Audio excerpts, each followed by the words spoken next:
you go through the transition, you go through the Yeah, ways, you go through how um, how failure happens, and exactly. also how successes happen as well. Exactly. But now, I guess once you have graduated and really put the stamp on you, and now you have become the one, right? Yeah. You are now an airborne soldier. Yep. Um, where does the military take you then? So after your 5 jumps, after you complete your 5 jumps, you basically do the airborne ceremony. Um, you'll get the your wings, right? That's ultimately the goal, to get your wings. Once you get your wings, you complete your 5 jumps. You know, you feel different. Hmm. You feel a lot like you elevated. It is an elevation if you think about it. You elevate yourself to a higher standard. You're looked at different. There's always that competitiveness between airborne, and then you have your leg units. Hmm. And then, what I mean leg units is basically uh, soldiers who basically are not jumping airplanes. They do everything on land, so they're using their legs. Hmm. And then you do have air assault, which they repel off of helicopters. Hmm. So there's that competitiveness between everybody. Airborne is like, oh, we're airborne. You're a leg unit. Get away from me. Or you're air assault. You guys are boring. Blah blah blah. So there's that competitive nature between uh, everybody. Hmm. And I'm pretty sure you can probably speak upon that as well within the Navy. Like there's Oh yeah, sure. competitiveness between the inner fighting lines as well. Hmm. It's always trying to be above one another. Yeah, Yeah. yeah. It's So just a friendly competition, yeah, right? Always pushing one another, yeah, pushing one exactly. another, Yes. But most definitely. But once you get your airborne wings, then right away you get hit with your packet, and you figure out what duty station you're going to.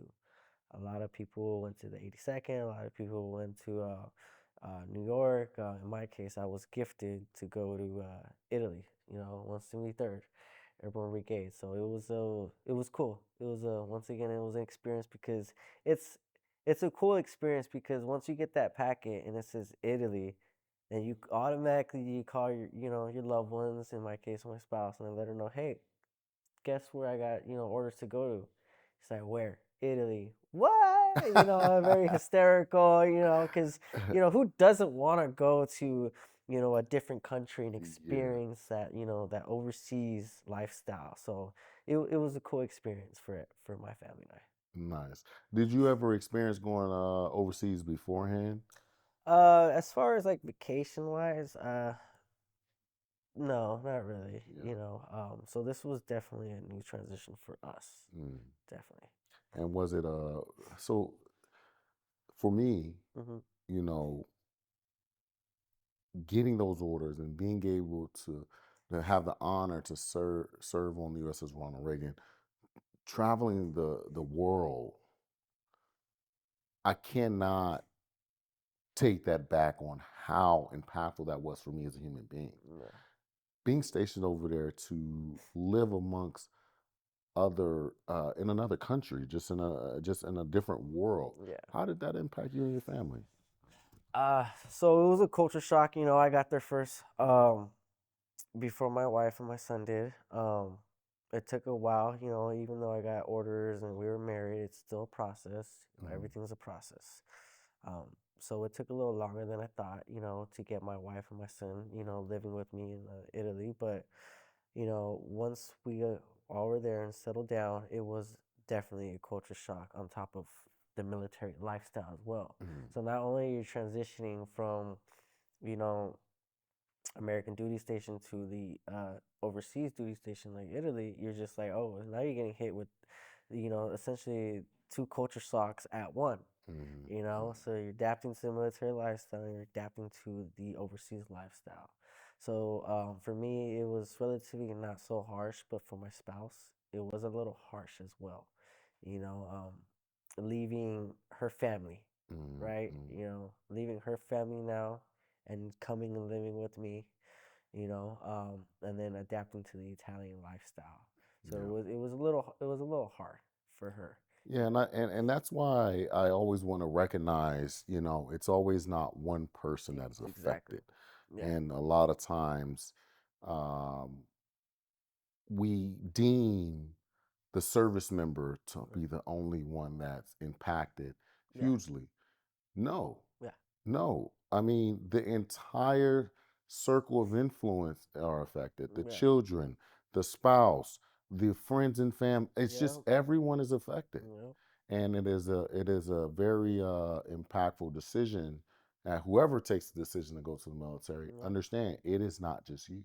Yep. It is not just you, because if you think it's just you and you think you're only going to be worried about you, you already going into it with the wrong mindset. Yep. So, Yeah. but yeah, so I mean, Italy with that transitional, culture, cultural influx. Yeah. What were some of the things that really was a big deal? Well, for us, living in Italy was a blessing. We got gifted, the contract to be stationed there.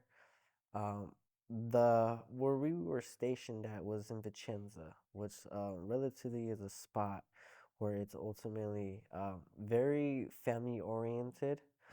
Mm. The people there were my perspective were pretty awesome. Other soldiers could probably tell you different. But since it's family oriented and I already had my family there, it felt perfectly, good for our needs. Mm. The food there was obviously really great. It's Italian food is really it's speaks for itself. Yeah, yeah. So it was a blessing, to be Nice, stationed there in Vicenza. Yes. nice. Man, I can, having those experiences, but also having, I don't know if it ever happens to you, but always, sometimes flashback those memories and those times. Yeah. And sometimes you can actually smell the air, taste the Yeah. food, like you're just there again, and for the good and bad, right? Yeah. Does that have, does that, again, I'm sure that you and your spouse can kind of really relate on that level of things now in the civilian sector and now, but being back in America, hmm was that another transition for you guys? Yes, because we adapted to the Italian lifestyle, and the Italian people. One thing that you will notice is that they move very slow. There's the Italian time frame, right, where they just do things their timeline. If it's time to take a lunch or break, oh, they'll take it. They'll take it. There's a time in the day where they take at least 2 hours, and Wow. it almost seems like they're all on the same type of page here. Like we're Yeah. just like, oh, it's let's say it's 12 p.m. Okay, so we'll get back to work at 2 p.m. I don't know. It just almost seems like they're all in sync with each other. Nothing moves, everything's quiet, and you're like, where's everybody at? Oh, they're on lunch. Oh, okay. You know, Transitioning back to the civilian world, you notice that obviously depending on where you live, since, in our case, we live in San Diego, things just move So fast. much more faster. Yeah. Every single day, it's all of a sudden it's the weekend. All of a sudden it's back to work. So the transitioning lifestyle from Italian uh, Italy to the United States is just it's a big difference when it comes to the time frames. So Yeah. yes. Oh man, I can only imagine. What was the determining factor that actually transitioned you out?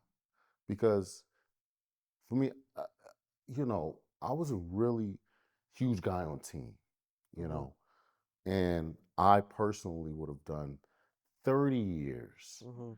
if I thought I had again, I had good people around me, but specifically job wise, I think leadership was lacking for myself.